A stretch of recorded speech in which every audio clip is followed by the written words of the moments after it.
اللہ کے محبوب علیہ السلام ایک دن مدینے سے گزر رہے تھے تو ایک شخص جس کا نام تھا سوا، تو وہ گھوڑا لیے جا رہا تھا، حضور کو پسند آ گیا، اس سے کہا کہ یہ بیچتے ہو؟ اس نے کہا بیچتا ہوں۔ کتنے کا؟ اتنے کا۔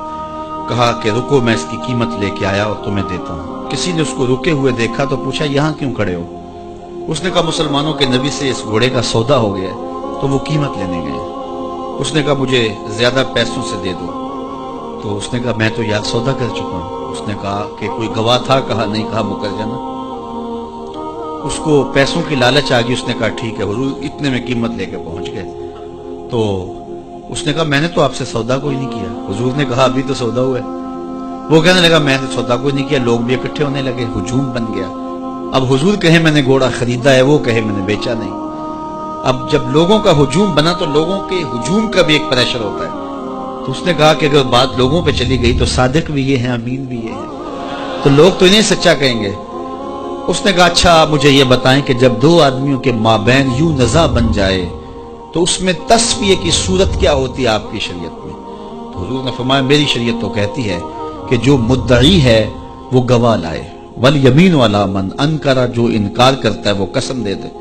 اس نے کہا پھر ٹھیک ہے، آپ کا دعویٰ ہے کہ آپ نے گھوڑا خریدا ہے تو پھر آپ گواہ دیں، اور اگر آپ کے پاس گواہ نہیں ہے تو پھر میں قسم دے دیتا ہوں۔ جھوٹ اس نے پہلے بول لیا تھا، قسم دینا اس کے لیے مشکل نہیں تھا، اس کو یہ بھی پتا تھا گواہ کوئی نہیں۔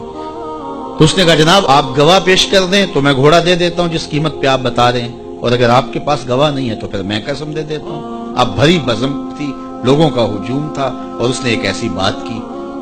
قبل اس سے کہ کچھ دیر گزرتی، حضرت حذیفہ بن یمان الانصاری رضی اللہ تعالیٰ عنہ آگے بڑھے اور کہا کہ گواہی مانگتا ہے؟ اس نے کہا جی میں گواہی مانگتا ہوں۔ تو کہا میں گواہی دیتا ہوں، جتنے میں حضور نے بتایا اتنے میں سودا ہوا ہے اور حضور نے گھوڑا خریدا ہے۔ اس نے کہا جی ٹھیک ہے میرا مطالبہ پورا ہو گیا، گواہی چاہیے تھی، درکار تھی، گواہی مل گئی۔ تو اس نے گھوڑا دے دیا اور قیمت اس نے لے لی۔ قیمت اس نے اپنی مرضی کی گھوڑے کے مطابق ہی لی تھی، وہ تو زیادہ پیسوں کے لالچ میں مکرا تھا۔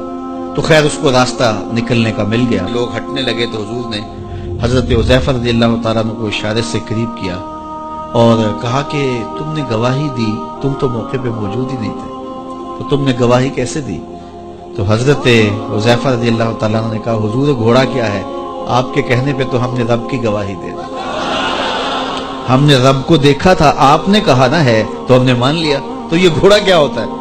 تو حضور نے حضرت حذیفہ کا ہاتھ پکڑ کے فضا میں بلند کیا اور لوگوں کو کہا جانے والوں رک جاؤ۔ لوگ ٹھہر گئے۔ کہا کسی عدالت کچہری میں گواہ کی ضرورت ہو تو میری شریعت 2 گواہ مانگتی ہے، لیکن جہاں میرا خزیمہ ہوگا، ہاں حذیفہ نہیں، خزیمہ بن ثابت انصاری رضی اللہ عنہ، جہاں میرا خزیمہ ہوگا وہاں ایک ہی گواہی 2 کے قائم مقام ہوگا۔ فیض پہنچا اے رضا احمد پاک کا، ورنہ ہم کیا جانتے خدا کون ہے۔ میں اگر خدا سے ملنا چاہوں تو مجھے بتاؤ نہ کہ میں کدھر جاؤں، شرق کو جاؤں، غرب کو جاؤں، شمال کو جاؤں، جنوب کو جاؤں، نیچے سوراخ کروں، اوپر سیڑھی لگاؤں، کدھر جاؤں؟ آئیے ذرا قرآن کا اصول دیکھیے۔ وَإِذَا سَأَلَكَ عِبَادِي أَنِّي فَإِنِّي قَرِيبٌ، حبیب میرے بندے تیرے پاس آ کے میرا پوچھتے ہیں، بندے میرے ہیں، مجھے ڈھونڈتے ڈھونڈتے تیرے پاس آ گئے اور تیرے پاس آ کے پھر میرا پوچھنے لگے۔ فَإِنِّي قریب، ان آنے والوں کو بتلا دیجئے کہ میں دور نہیں ہوں، نیڑے ہوں۔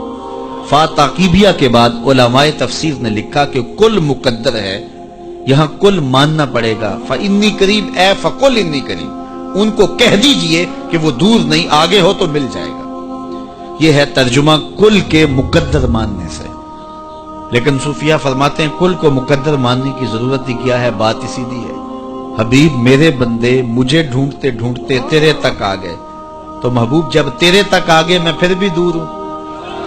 میرے بندے جب مجھے ڈھونڈتے ڈھونڈتے تیرے تک جو آ گئے تو محبوب تیرے تک آگے ہیں تو میرے تک آگے۔